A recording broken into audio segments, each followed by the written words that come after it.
Hello, আসসালামু আলাইকুম guys. আমার ওয়্যারিং করা এলভিএসটিতে হিটার সঠিকভাবে কাজ করছে কিনা সেটি চেক করে দেখি। আমার হিটার স্থাপিত যে পাওয়ার সাপ্লাই করেছি আমি সেটি 220 ভোল্টেজে 0.4.4 এম্পিয়ার কারেন্ট প্রবাহিত হচ্ছে আমার হিটারে থার্মোস্টারের মাধ্যমে। আমার থার্মোস্টারটি সঠিক কাজ করছে কিনা সেটাও দেখব।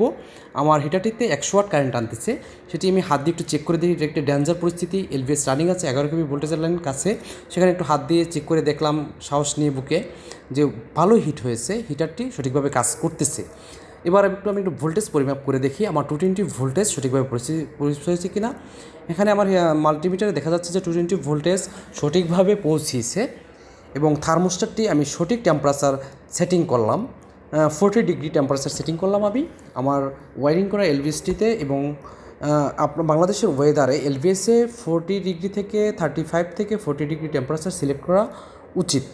এবং আমার হিটারটির তে আমাদের 220 ভোল্টেজ পৌঁছেছে কিনা সেটাও চেক করে দেখলাম যে সেখানেও 220 ভোল্টেজ পৌঁছেছে। আপনাদের এই স্থাপিত এলভিএসে যদি হিটার সঠিকভাবে কাজ না করে, সঠিক টেম্পারেচার সিলেক্ট করা না থাকে, তাহলে বড় ধরনের দুর্ঘটনা হতে পারে।